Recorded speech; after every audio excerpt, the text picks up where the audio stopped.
Welcome to the Culture of Things podcast with Brendan Rogers. This is a podcast where we talk all things culture, leadership and teamwork across business and sport.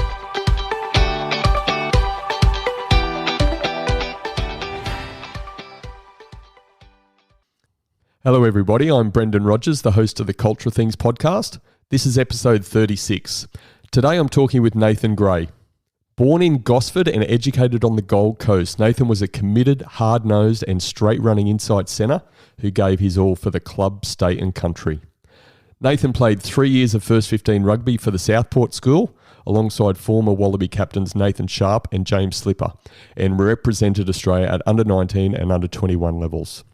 In 1997, he debuted for Queensland against New South Wales in Sydney, but by the end of the year, he turned to the dark side and toured with the New South Wales development squad.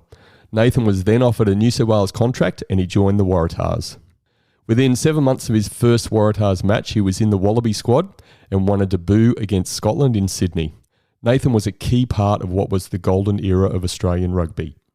In 1998, he was in the squad as Australia completed their first ever 3-0 clean sweep of a test series against New Zealand.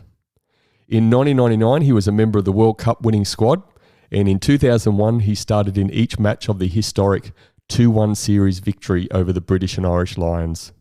Nathan played 35 tests for Australia, starting in 19 over the course of his 6-year international career. In 2011, Nathan began his coaching career in Japan before joining the Melbourne Rebels as an assistant coach.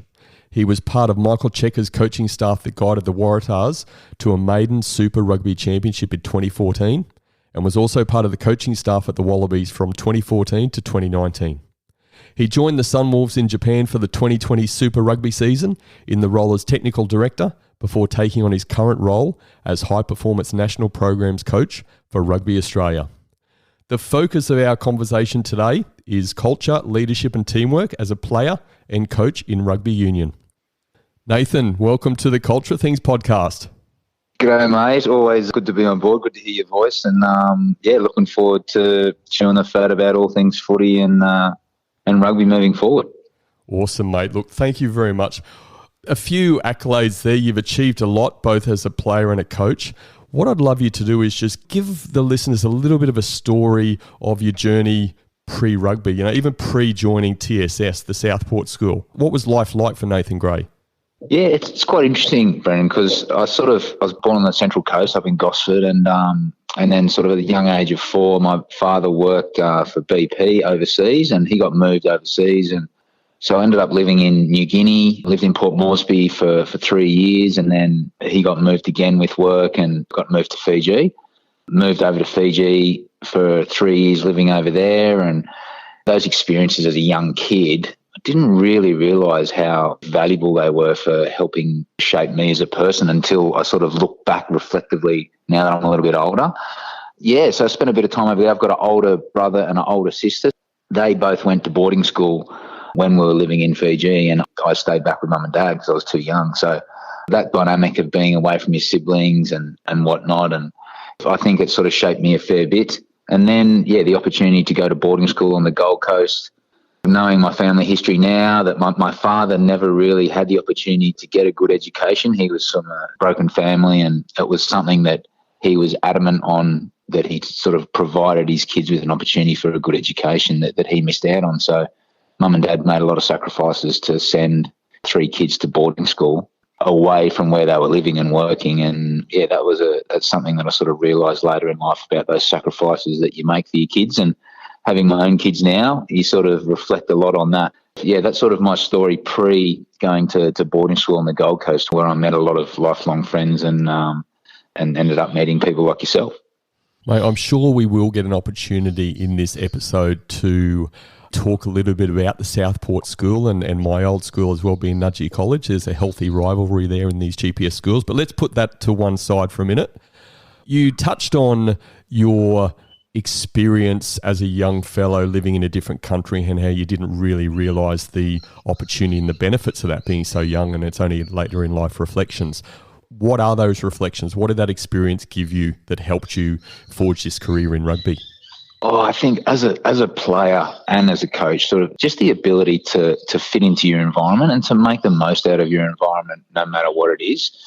I'm obviously as a sort of 6-year-old kid living in New Guinea, going to an international primary school and living in a foreign country. You just get on with it. That's the norm. You don't complain, you don't whinge, but that's the environment that you're in, and you just make the most out of those situations.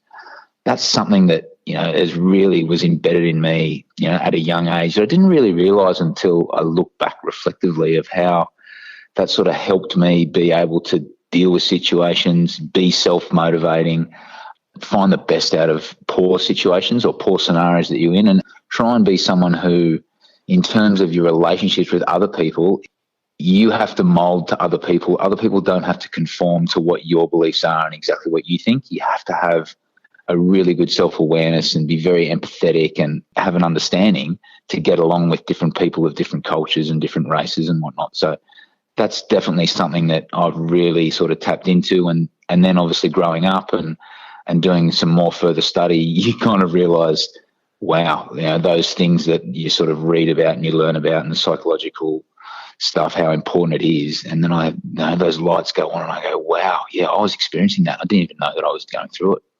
Mate, it's a great reflection, and let's tap into that a little bit. Let's look at the playing side of Nathan Gray first and how some of those things you talked about, resilience, and I guess even in the intro and doing some research on your background, people referred to you as this hard-nosed straight runner. It sort of aligns with what you just said. So how did that experience shape you as a player, and how did you use that experience as a player to be the best you can, but also to be the best team player that you can? Yeah, it's a really good question, mate, because I think, I look back again, as a player, I was pretty limited, and I realised, early on, I wasn't a very big guy. I wasn't very fast. I wasn't overly skillful, but I really loved the competition and the competitive and the physicality side of the game. So that was sort of something that drew me to rugby in the beginning, and I pondered why that was part of the game that I really enjoyed. And I look back to my childhood and sort of being the youngest. I had an older brother who was 3 years older than me, and I just have this really deep-seated memory of him kicking my ass in everything. And I just kept trying to beat him. I remember as a young fella, we were in Fiji, and I made my brother stay, and we played squash for 6 hours, and I couldn't beat him. I didn't beat him once. But I just kept going back. I think that sort of competitive side of me was sort of drilled into me as a young bloke, just growing up with an older brother and playing different sports. But I've sort of figured out that my contribution to the team was going to be in that sort of physical and commitment sort of side of things. And that sort of didn't really come to fruition for me until I sort of was more probably in that Wallaby environment and having discussions with coaches around, why I was selected and why they sort of picked me in teams and whatnot. And it sort of flows into that coaching sort of things as a coach, you need all different types of players in your team. And I could provide something to the teams that I was in that coaches felt was really valuable. And as a coach now, I think, I'd like to have a couple of people like myself or in my team. You don't need too many of them. You can't have them all like that. But those type of people with those different skills are really needed in the team. And I suppose I figured out what I could bring to the team and really focused on delivering that because I knew that was valuable to the teams that I was in. What's just going through my head again is that definition of insanity, because you said about 6 hours of squash with your brother and they often say insanity is doing the same thing over and over again and expecting a different result. But you've taken a bit of a different slant on that, mate. Resilience. Oh, absolutely. Like we had a table tennis table underneath the house, and it was just my brother got jack of me asking him to play all the time because I could never beat him. But, the odd time I would, and then I'd start to strategize how I could try to beat him again. But, yeah, so all those experiences as a young fella growing up, it sort of helps mould you, no doubt. I guess everything you just said around a player, and you sort of led into coaching a little bit. What is it that's really helped you taking that mindset into the coaching arena? Oh, it's having that understanding of and that respect of that different personalities are fine. There's no one perfect athlete or perfect player that you are going to get. and then you don't want to try and replicate them and sort of cookie cut that type of person. You need so many different types of personalities, different skill sets in your team, and they all complement each other. And the really good coaches are the coaches that just get that balance really right. You know, they have a really skillful guy, they have a real couple of hard nuts, they have a couple of guys who have freakish talent but can cause some errors for you. And then off the field, you have a couple of guys who are bloody smart-ass jokers. You have a couple of guys who are really serious. You have guys who don't take themselves too seriously. And getting that balance right and understanding the sort of the psychology of the players and then the team environment, that's a real skill. It's a real learned skill. And that's something that I'm continually learning. And I played under and I've coached with some really, really exceptional coaches over my career. So to tap into that and draw on the things that they do well is something that I've done, but also draw on the things that I think, I probably wouldn't have gone down that path. And then putting your own individual slant on how you want to play the game and how you want the team culture and the team environment to be set up is something that is a constant ongoing process, because at the end of the day, you want to perform. Yeah, you want to perform. And I think the focus has become so sharp on performance at the professional level that we've tended to drift away a little bit from the personality and the relationship side of what being in a team's all about. The joyous things that essentially have nothing to do with performance, but when you break down performance, all those little things are evident. And when you break down poor performance or consistently poor performance, you go, oh, you know what? There's a couple of those things there that are really missing that stand out like dog's balls. Mate, once again, lots of great points you make. Let's just tap into that relationship side. What's the difference that relationships and good quality, strong professional relationships make in your rugby environment? It starts with having that, if you have a good relationship, you're going to trust the people that you hang around with and that you involve yourself with. And that trust comes in lots of different forms. You have to work hard from a rugby perspective. To get the ball across the line, you need a gambit of skills and techniques and whatnot to be able to do that. And you can't do it on your own. You have to trust and have the confidence in the players around you to be able to help you do your job, and then as a collective do the team's job. So, having that trust in the players around you is a very easy thing to say and to sort of try and emulate. But the reality of earning that trust comes from, hours of training, hours of footage, watching footage, taking the time to get to know each other, spending time off the field together, having a healthy respect for each other, and having conflict with each other as well, like being honest with each other when you're not happy or if you're disappointed with their performance, or, you're being honest, saying that, oh, look, I really need your help here, being vulnerable. Those types of things go to building that trust amongst the players, and then that translates to a good performance on the field. Is there a time when you look at your playing career and your coaching career where you felt that the robustness in the conversation, the vulnerability, the trust that's developed in amongst either of the playing or the coaching or the playing and coaching group, where that's really been, you felt it was excellent for you? Oh, yeah. Like I have a number of times jump to mind, but for me, it was 2004 leading into 2005 Super Rugby season. This is as a player. Ewan McKenzie was the coach at the Waratahs, and we'd sort of been bumbling along throughout the year, and we'd had Ray McLean from leading teams come in and do some work with the team, and we did an exercise that was a stop, start, keep exercise where an individual would be selected from the squad. So you might have a squad of 30 players and maybe 15 staff. So we're in a meeting. One guy, we did this over a long period of time, but one guy would leave the room, and then the whole group would talk about that individual around behaviours and actions that they should stop doing, behaviours and actions that they should start doing, and then behaviours and actions that they should keep doing. So the group uttered it out for sort of 10 minutes, and then that person would come back into the room, and then they'd get the feedback from the group. I remember having that done to myself, and also to another guy, Chris Whitaker, who's a dear close mate of mine, and he was the captain of the team at the time. And his perception of how the playing group and the staff saw him was so different to what the reality was. He was made the captain of the team, and he's a very reluctant leader, Wits, very quiet guy. And the feedback that he got was, mate, we want you to start barking at us more. We want you to be more dominant as a leader. We want you to be really vocal. We want you to tell us when we're not maintaining those standards that you do all the time. And for Wits, and having a conversation with him after that, he was just blown away. He's like, holy shit, I didn't realise that that's how I was perceived, or that my actions were read that way by the playing group and the staff. And then it was a matter for him. It was like, okay, these guys have been honest and open with giving me that information. I've been vulnerable in opening myself up to receive that positive and negative feedback. I know what to do. I've got some action points. I can go and action that. And we did that process for a number of people, and it was quite confronting for a few guys.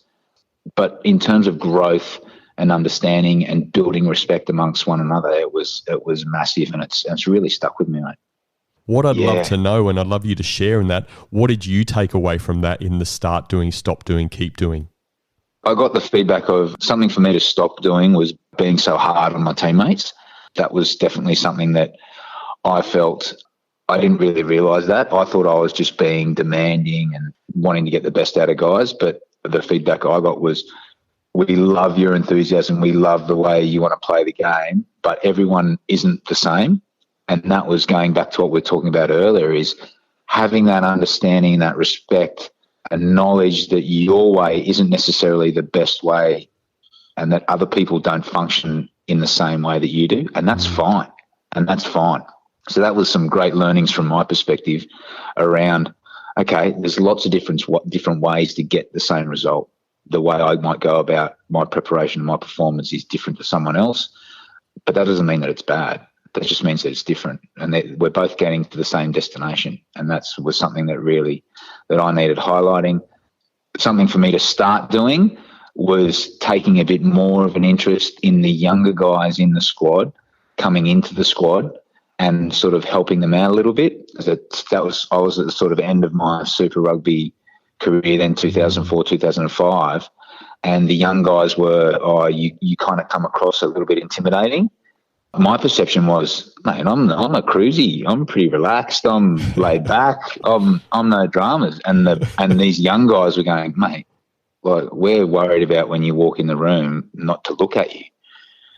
And that was something that I didn't see that. I just didn't see that, because I had this self-perception that, I was pretty approachable, I was pretty relaxed, and then I could turn the switch on and be quite serious. So getting that balance right was some feedback that I got. And again, it was great for me, because it was, okay, these guys need this from me and want this from me, and I can do that. It's not a big change for me.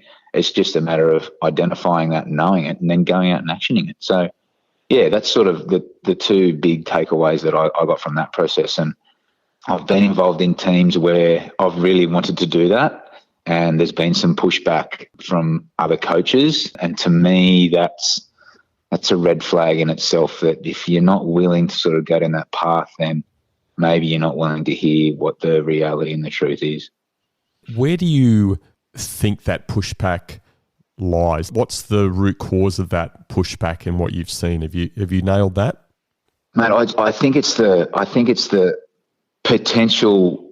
It's not undermining, is not the right word, but the potential that the course and the road that you're heading down might need to be adjusted, and therefore you might be criticised as a coach. Your philosophies might be questioned and criticised, and that might not sit well with you. But in saying that, it all depends what set of glasses you want to put on to look at that information, doesn't it? It's, well, do you see that as a negative, or do you see that as your players talking, your staff talking to you about how they feel things can be better? Doesn't necessarily mean that they're saying what you're doing or the course that we're going on is wrong or it's bad. It's just, let's look at it and talk about it. I've also been told that the leading teams that, like, you need to be very careful. I heard, a couple of AFL teams have gone down the path and it was facilitated really poorly, and it ended up being disintegrated a lot of relationships and culture within a couple of organisations, and it wasn't handled well. So, it's a very powerful tool, but I think it needs to be managed and facilitated really well. And again, that's a real skill. You are 100% spot on, and the leading teams guys and girls there are just absolutely experts in that craft, but it is very much a real skill. You've got to be able to read the room and read the team effectively before you even introduce an exercise like that. What I really love, and I shouldn't say I'm always fascinated by this because it's just so common, even in my introduction about this hard-nosed person that you are and this defensive, really built your game off the back of defence. Your background, as far as a young fella growing up in places like PNG and Fiji, and your words where you just got on with stuff. You moved forward and you became quite independent. But then how that's rubbed off into what people gave you feedback about what you should stop doing is people perceive that as being not that comfortable when they're with you, and you walk into a room and the room changes. It's your own perception, but against the reality. And people are making those decisions and those assumptions based on your behaviour, whether it's your expression on your face, your body language, your tone when you talk, how you get your message across. Are you very sociable? Do you make an effort to sort of be approachable? And being approachable doesn't necessarily mean one way is the right way. And I've learnt that as a coach now, where I've had to go into a dining room. I have a strong philosophy of when you're in a team environment, you tend to go and you have meals together regularly. So you tend to always go and sit with similar people. Particularly like as a coaching staff, you might go and find another coaching staff, sit on a table, whatnot. So, but I'm really conscious now of going and sitting next to someone who I don't know that well. I don't know a lot about them, and I'll feel a little bit uncomfortable for the first couple of minutes. And I can tell you honestly, I've sat there with my plate loaded and I've scanned the room and I've gone, oh, okay, I want to go and sit over there. I don't really want to go and sit over there because I don't really know that guy that well. And then, no, mate, go and do it. Now's the time. And that's sort of a tool that I've used to try and force myself to put myself out of that comfort zone to get to know someone better, because I know how important it is. I wonder how many of the players or coaching staff are sitting there thinking, don't make eye contact, he might sit here. Don't make eye contact, he might sit here. Yeah, and if that's the case, I look at it as that's my problem. That's my problem to diffuse. It's not the players. That's my problem. So I've got to lead the conversation. I've got to make the effort. It's funny. Like I sat in a restaurant, had breakfast with a guy. He's a very quiet guy, and he's a very sort of inward-looking guy, very quiet. And I tried to sit with him a couple of times and had a couple of awkward conversations and whatnot. But this breakfast, I went, right, I'm going to test him out today. I'm going to sit down, and it was only two people at the table, like sitting across from each other. I'm going to stay strong. I'm not going to say anything until he starts the conversation. 15 minutes of dead silence. Got up, left. And having a chat to him after it, he was like, oh, yeah, no drama. No dramas. It was, I was just having my brekkie, my own thoughts, and then I finished, so I left. So in his mind, everything was normal. That was sweet. The dynamic is really interesting, and everyone's different. Some guys are very talkative, other guys are very quiet. So, yeah, it's interesting. Absolutely. Look, really great example. Thanks for sharing that. I want to throw a bit of a curveball in there. Back to your schooling days, TSS. Yep. Now, I'm sure your parents are absolutely fantastic people, but I'm really struggling to understand how they chose a school like TSS as a boarding school versus Nudgee College. What was their thinking in that? Yeah, how stupid. It certainly wasn't rugby based, because if it was based around rugby, I would have gone to Nudgee. Nudgee was an absolute powerhouse when I started at school, and TSS was a genuine minnow of rugby.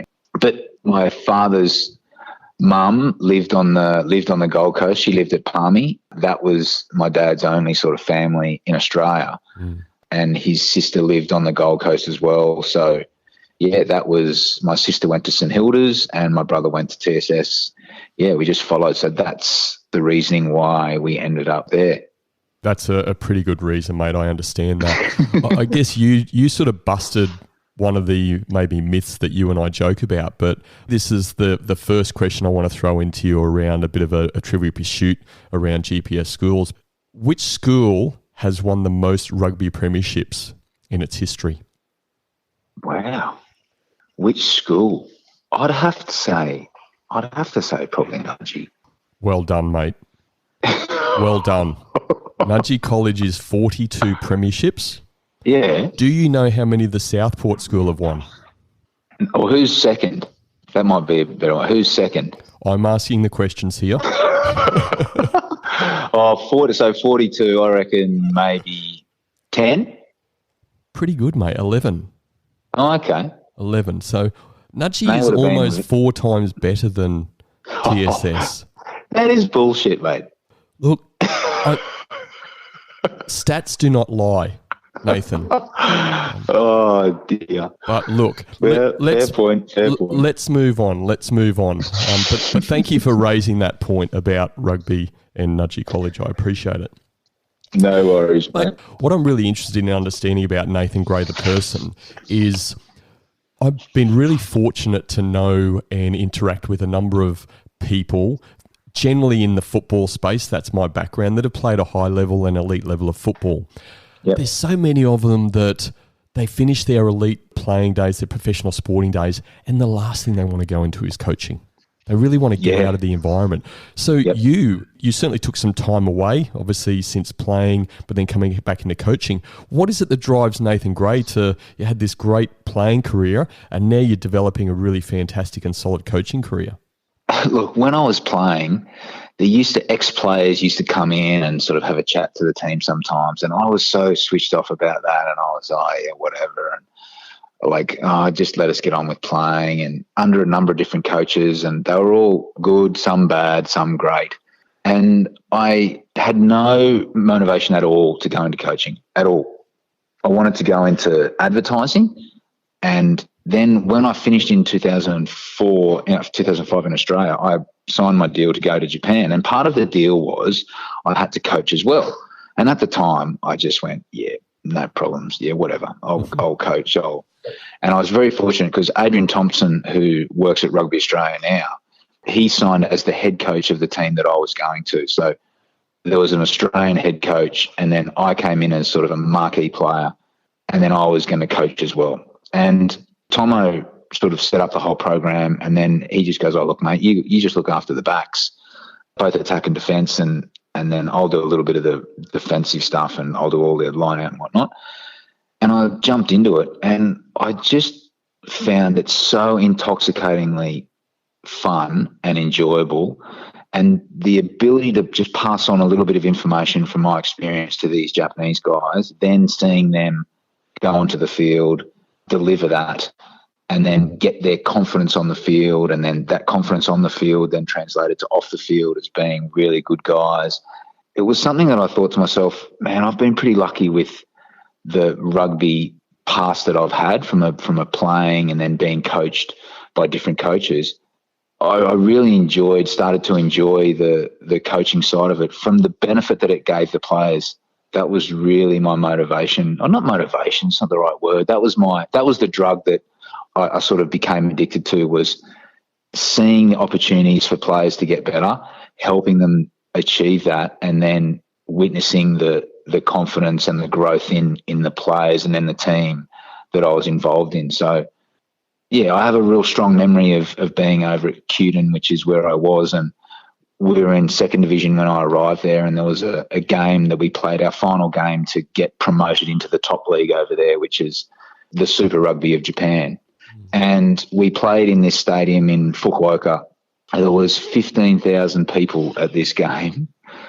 10,000 of them were from the company that we were working with.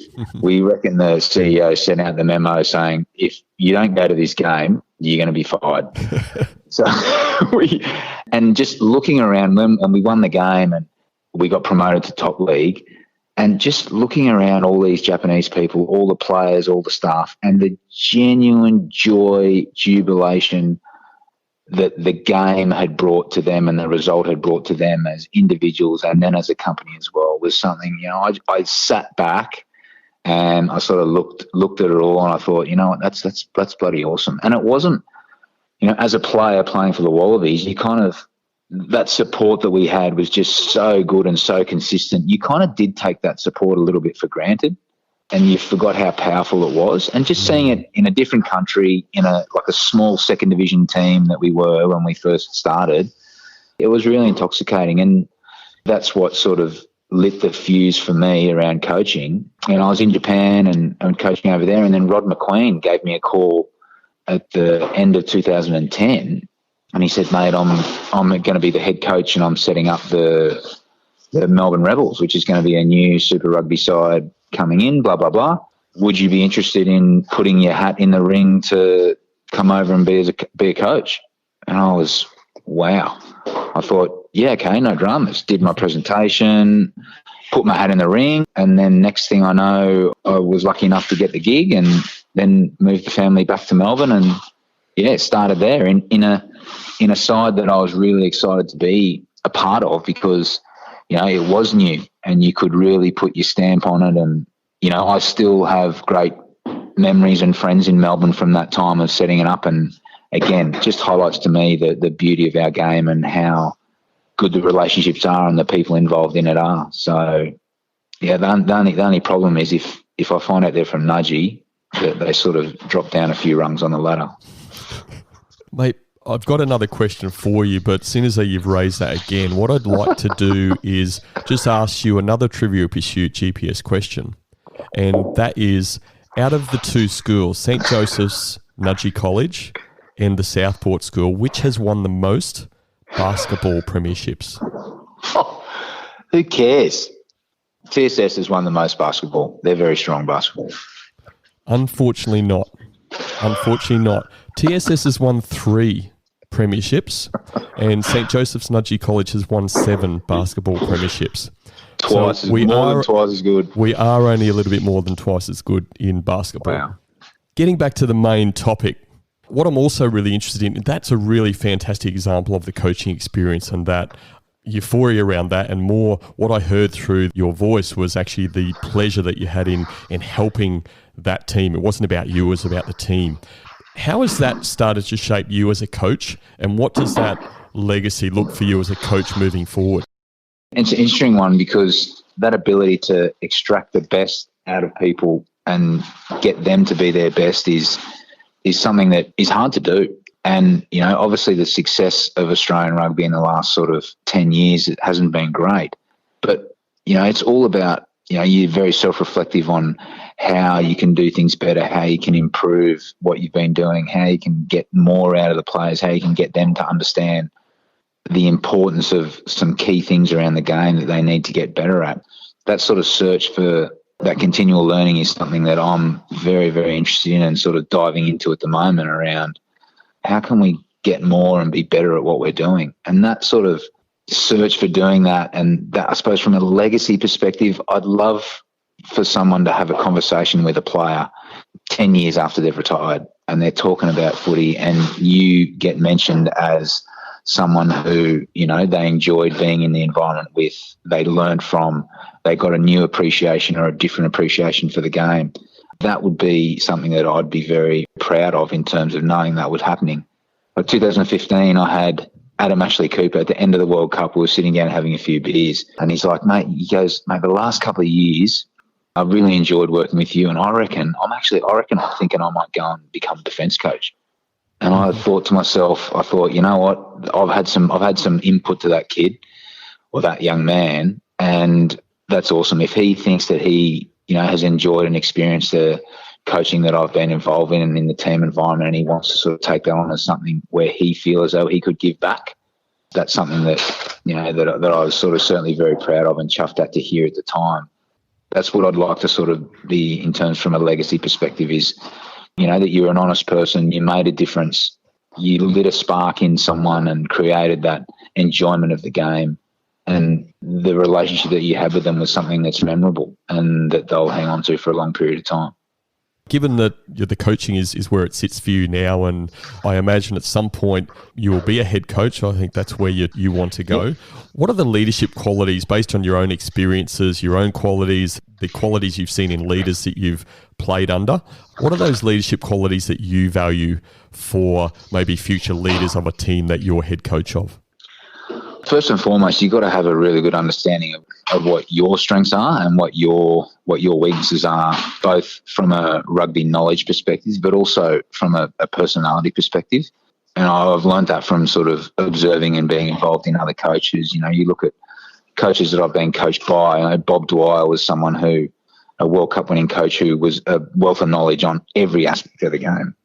Then you've got, you know, someone like a Rob McQueen who, you know, his knowledge and his visions of the game were great, but he surrounded himself with some really, really good people around the technical, really specific technical parts of the game that balanced him out. Eddie Jones is another one who's a very good leader, but he also identifies his weaknesses around different aspects of the game or the different benefits that other coaches could bring to his teams. Mm-hmm. So he goes and gets those people and gets that balance.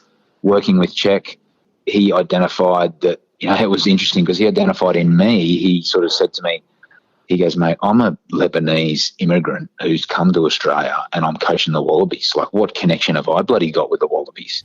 He goes, yeah, I wanted to be a Wallaby when I was playing, but not really. Like, and he sort of saw me as someone who, you know, had played for Australia, had represented Australia, and he sort of, not too complimentary, sort of said, mate, you're the closest, best Aussie that I know. So I need to have you involved. I need you to bring that to the team. So it's sort of understanding yourself is, I suppose, where I'm getting at, is a really important attribute to have as a leader, and being genuine in your delivery and how you sort of want to present yourself. That's certainly something that I sort of feel very strongly about. Also, your leadership style, you know, whether you need to jump around with your different leadership style, you need to be that democratic leader. You need to be that authoritative leader occasionally. You need to drop into those different types of leadership styles to get the best out of your players, because that's ultimately the goal of what you want to try and do. You need to provide an environment where the players can come in, feel safe, feel comfortable, have trust in one another, and then go about building and performing and being the best that they can possibly be. So understanding individuals is probably something that's very, very important as well. And that comes with being able to drift in and out of those different leadership styles to be able to extract the best out of people. Another sort of attribute is empathy and having a genuine understanding of your players. And again, that's easily said and very hard to deliver. You've got, you know, a squad of 40 guys, everyone who thinks they should be playing, everyone who thinks they probably should be selected. So you're dealing with selection issues and knowing how to go about that and that process, while, you know, obviously delivering a few shit sandwiches to players, you're doing it in a way that their contribution is valued, their opinion is valued, they're welcome in the team. They need to feel safe and very comfortable in the team to be able to perform and to stay persistent that their opportunity might come. So being able to do that as a coach and as a leader is again, that's hard to do. And I've all been involved with coaches and who are sort of, you know, you get the shits with players or you have a grievance with someone and that can impact their selection. The ability to, you know, step above that and then sort of go, okay, what are the pieces of the puzzle that I need? How am I going to do that? And how am I going to get the best out of each of the players that I'm involved with? So being genuine, understanding your leadership, you know, your strengths and weaknesses, the ability to jump between leadership styles is critical in achieving confidence and comfort with your playing group and your staff as well. And that's something that often gets forgotten about, is the relationship as a leader with his staff. It's usually just the coach and the players, but the coach and the staff relationship is so critical in building that environment where people can perform. And I suppose that's the perfect segue into the last point for me, is as a leader, creating the environment for performance. And that has a number of different arrows that go into it around building that environment, creating the right culture, getting the right people, having the right resources, and basically having a real clear vision and purpose of why you've come together, and then going about and setting the course to go and achieve something. At risk of putting you offside with any past teammates or anything, is there a player that comes to mind that may not have been a captain of the Wallabies but demonstrated these leadership qualities that you really value? Hopefully your listeners aren't too young or know some of these players, but the leadership of a team or the leadership group, these sort of buzzwords that you hear a lot at the moment, I've got a real strong feeling that, we tend to sort of try and find this one person in a squad or these two people in a group that you go, they're our leaders and they have great values. They have all these things that are excellent. That's what we want to do. Where the reality of any successful team, you look across any sport, everyone's a leader. Everyone is a leader in their own way. And probably a couple of guys that jump to mind for me are a guy like when I was playing years ago in early days is someone like Dave Wilson, who was a back rower. He was the David Pocock of the golden era of in that sort of 90s through to 2003. He was a guy who just performed consistently well all the time. When he spoke, you listened. He was a really lovely guy to be around, really honest, but not put on a pedestal as a leader. He just went about his business, had a strong understanding of his impact in the team and how he could help the team, and just went about doing it. You hear a lot of conversations around, John Eales and George Gregan around being great leaders. Yes, they were, but their leadership style is very different to each other, both those two, but was done in a way that brought the best out of the team. The 99 World Cup team that won would have had 7 really good leaders in a starting 15. Even going into 2003, playing, there's still a core, like there would have been half a dozen guys who were all leading, not just one guy. And that's probably a bit of a downfall of, I think, the Wallabies over a period of time when I was involved with them, was we sort of had Michael Hooper as a sort of standout, really good leader, and he needed support and he needed help. That's probably our fault as a coaching group that we didn't help develop that and we didn't help nurture that a little bit more. But you need to have a group of leaders in your team and not someone who sits back and goes, oh, he's going to do the leading. That's when you start to get that, one guy starts to get pushed to the top and everyone looks to him for everything. And then for that person, they get drained. There's too much demands on them and they try too hard and they're only delivering their best, but it's just too draining. So you need to have a good spread of leadership. I feel like it's time for GPS Trivial Pursuit 3 question. I think you like this one. So this is cricket. Oh. Now, when we talk cricket, BBC is first, the outright leaders in the premiership table, the number of premierships with 35. Wow. Who do you think is the second school with GPS cricket premierships? It would have to be TSS. Well done, mate. It is TSS with 20. Strong. Very strong. Very strong. Nudgee College is actually third from bottom on 10. So you can say that TSS is double as good as Nudgee College at this moment in time in cricket. Wow. I want to move across to teamwork. What does teamwork look like in rugby for you? It's a culmination. Teamwork looks like a culmination of a number of different things coming together. And then it's delivered on the field in a way that the players are confident in delivering. They're going to make mistakes, but that teamwork and that cohesion is very visible from a number of different sort of metrics from a purely analytical perspective. But also just if you're watching a game, you can see the teamwork and the cohesion when everyone's working positively. They're working hard for each other. They're getting off the ground. They're getting in position early. They're executing really well. So teamwork on the field looks like a game that is flowing. They're able to build pressure and they're actually being able to put pressure on the opposition and then score points. So that's sort of what it looks like on the field. And then teamwork off the field for me is, again, a number of little different things that you're going to see around the training paddock, in the locker room, a number of different things around teamwork that are going to go into creating a really positive environment. So just a consistently delivered group of behaviours that shows each other and the outside what the team's about, their ability to prepare well, look after each other, look out for each other off the field as well as on the field, and genuinely be good people to each other and be diligent with their work. That's what teamwork looks like. It's a very individual thing, teamwork. I know it sounds weird, but it's a very individual thing that when everyone's doing those things well and consistently, that's going to transfer to trust and understanding and then obviously a good performance on the field. Very interesting what you just said about teamwork can be an individual thing as well. I 100% believe that there are certain traits and qualities that individuals have that make them great team players. For you, and in the environment you've been in and what you've experienced, what stands out for you about someone or people that have been fantastic team players? It would be their consistency and also their demeanour. From a consistency perspective, they always train at a high level. They're always well prepared. It's not that they don't make mistakes or make errors. It's that if they do, the errors are made going flat out. The errors are made with really good intention. There's no lazy errors. And then off the field, it's, they're very approachable. They're very confident in what they're doing. They're very willing to have conversations around how you can help them, but also how they can help you, and that they speak up.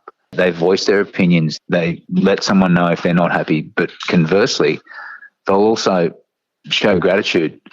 They'll show other people that they're very thankful for what they're doing, and they're very appreciative of what other people are doing. So to have all those attributes is quite rare, but if you want to strive towards being an excellent teammate and being someone who contributes to your organisation in a really positive way, I think they're the attributes that you want to be displaying. Conversely, What does a really poor team player look like in your environment? Well, the first thing that comes to mind for me is selfish. They don't have that level of understanding how their actions, their frame of mind, their demeanour is going to impact others. And selfish is the first thing that comes to mind. And that's a difficult one as well, because if you look into the world and the mind of a professional athlete, by nature, you need to be a selfish person. You need to be a person that you are making a lot of sacrifices or choices around giving things up to make sure that you're okay. The people around you have to have an understanding that you can't do a lot of things because you are really focused on your professional career, and you can't be going to parties. You can't be going out away for the weekend. You can't go to families' weddings and whatnot. And from one lens, it is a selfish environment to be in, but it's important that guys understand that everyone is in the same boat, and then you need to flick that switch to having that sort of empathy towards, okay, everyone's making these choices around that, but the selfish behaviour needs to be for the betterment of the team. So you're selfish in your focused ability to do what's best for the team, and the selfishness can be sort of exhibited in a negative mind when you're in a team environment. Your needs, wants, desires are prioritised above someone else's. And those type of people in an organisation, they're your vampires. They're the guys who, girls, they're the people who are sucking the blood out of the organisation. They're detracting from people being their best or people getting on and doing their best, because everyone's not always going to be at their best. But if they know that it's okay to have a bit of a shit day and you're going to be supported and whatnot, then you're going to get out of that negative mindset pretty quickly. But the selfish people, the vampires, tend to be the ones who are just constantly draining the resources of the organisation. And they, in the harsh reality of professional sport these days, you've got to identify those people and you've got to get rid of them. They're going to hurt you. You want to be, you want to be a leader and a follower. You don't need vampires.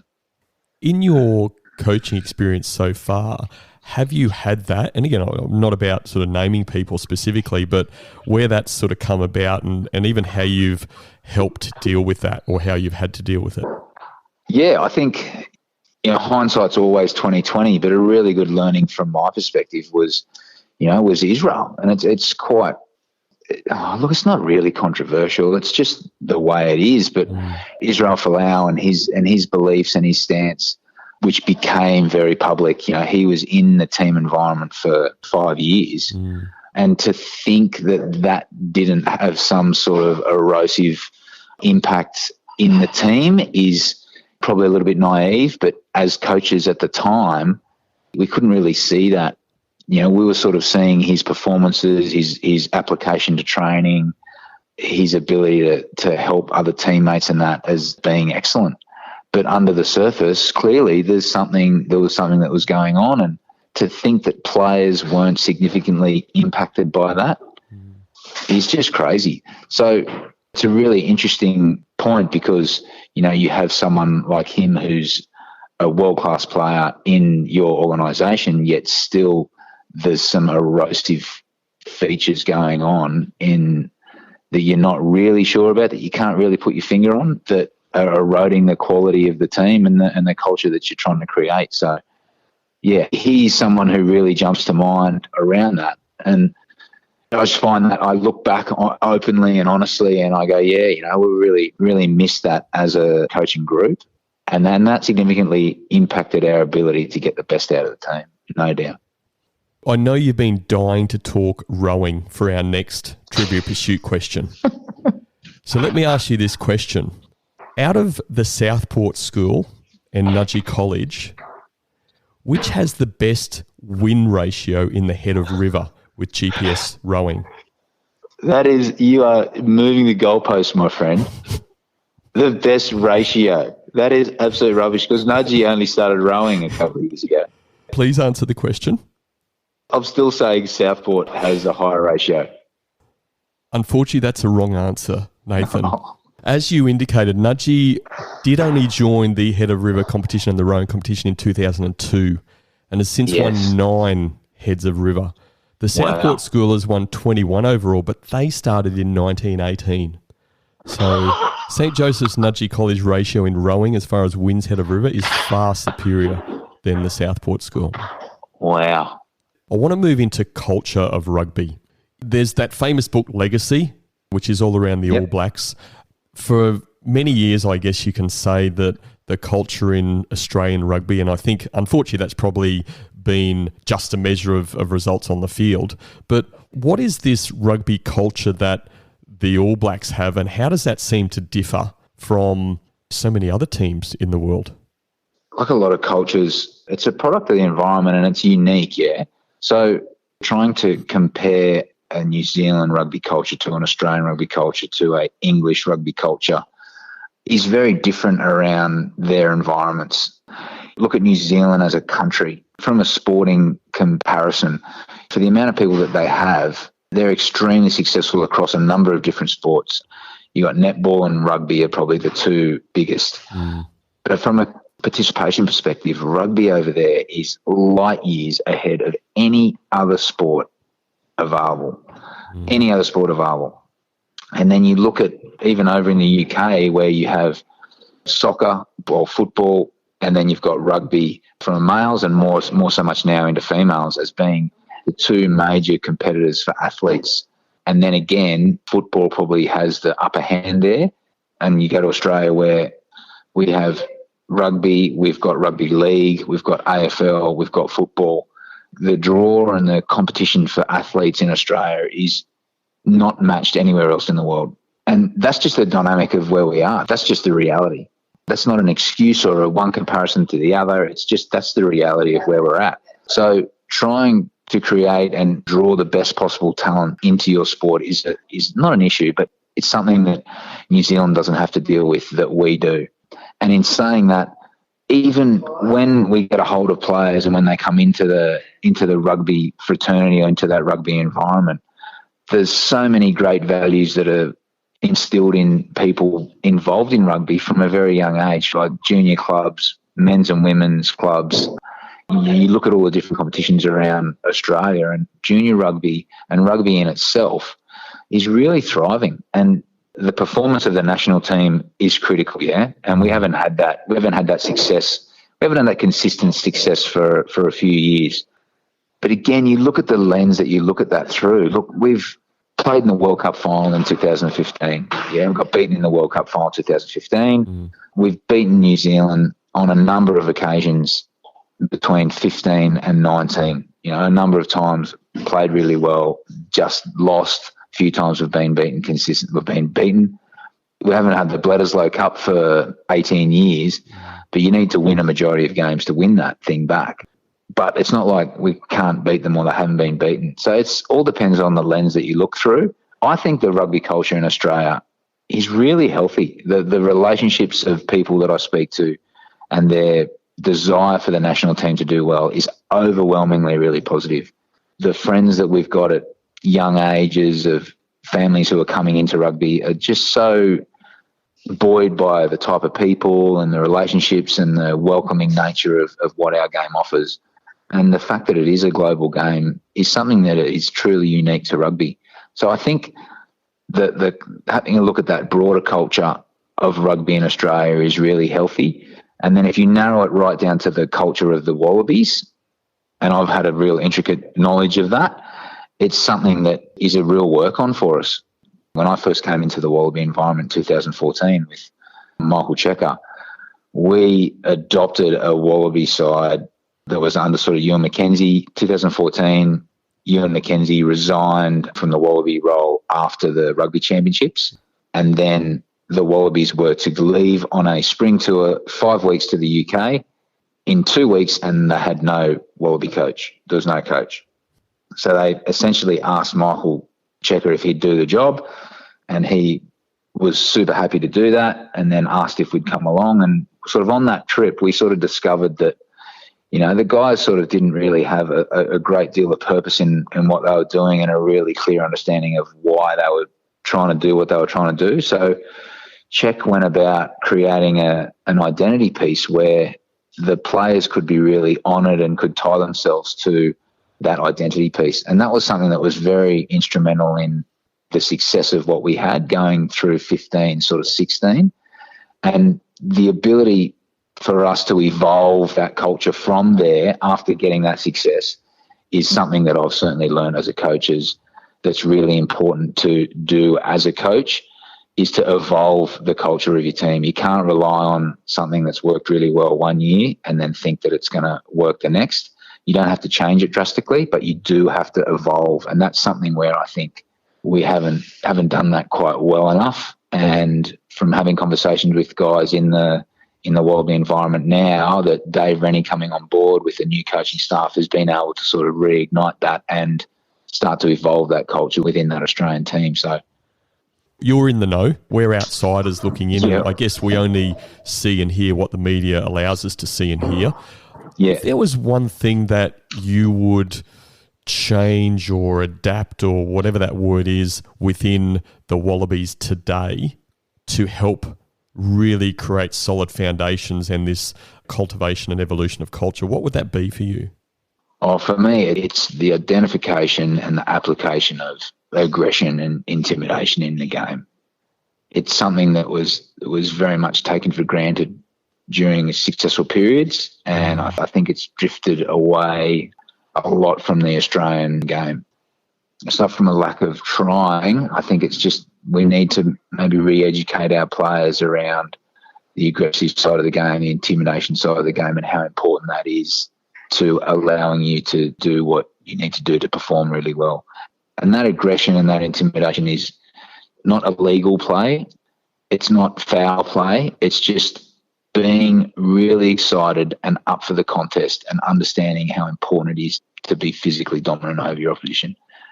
You know, you look back to successful teams, you know, South Africa last year at the World Cup, current World Cup champions, were excellent in that arena.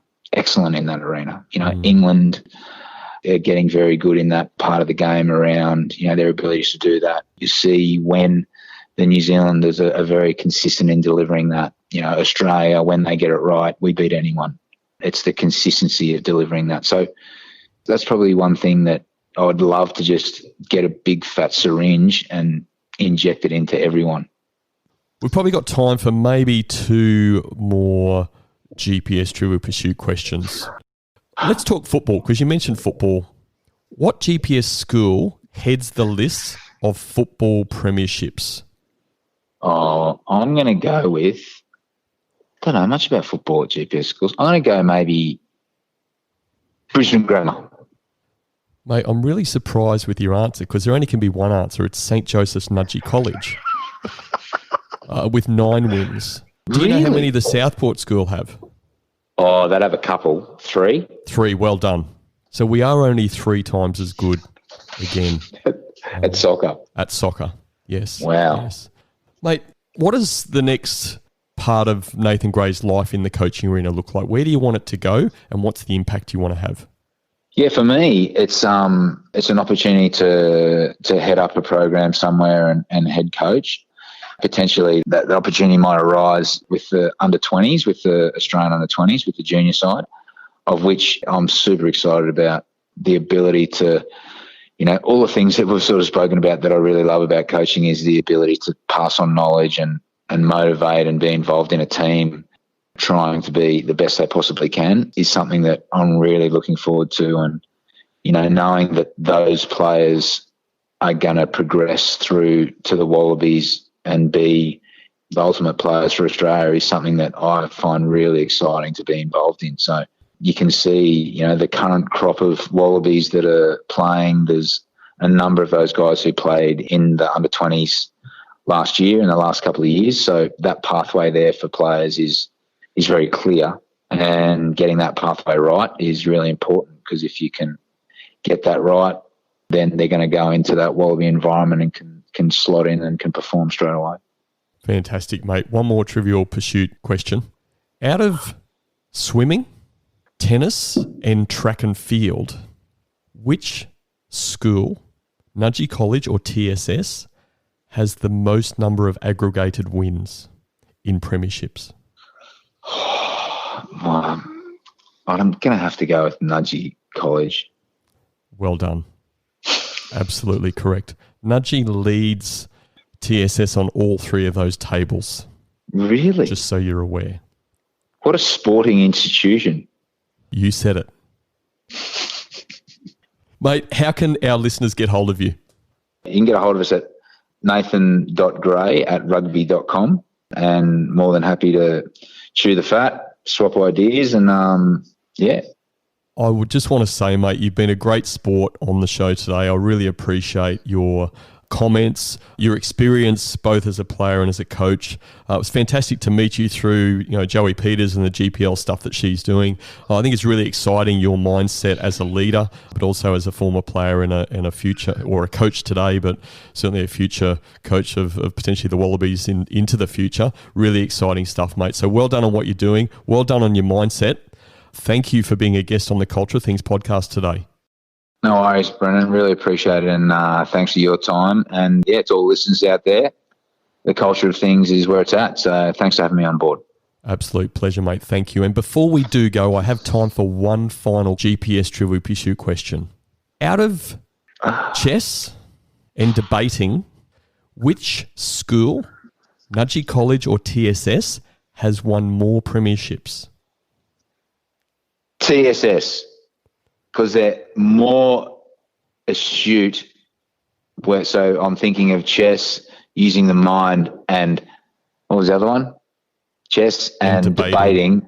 Yeah, where clearly young fellas on the Gold Coast trying to argue their way out of something that they haven't done are going to be more successful than the Nudgee Collegians. Mate, it's a pretty reasonable guess. It's not quite right, because so close. Very close. You only had two to choose from. Now, this one was a bit of a trick question, because both schools, at least in chess and debating, are as crap as each other. Both have never won a premiership in chess or debating. Wow. Thanks for being a guest, buddy. No worries, mate.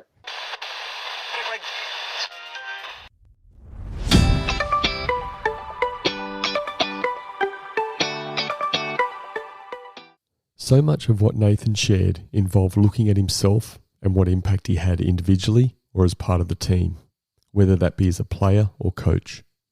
That self-reflection and self-awareness is so critical to improving as a person and as a leader. Nathan mentioned during this interview about a possible opportunity to take on the head coach role of the Junior Wallabies under-20s team. Since recording, Nathan has been confirmed as the head coach. Well done, Nathan.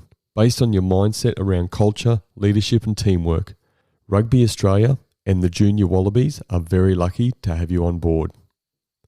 These were my 3 key takeaways from my conversation with Nathan. My first key takeaway: leaders have a high level of self-awareness.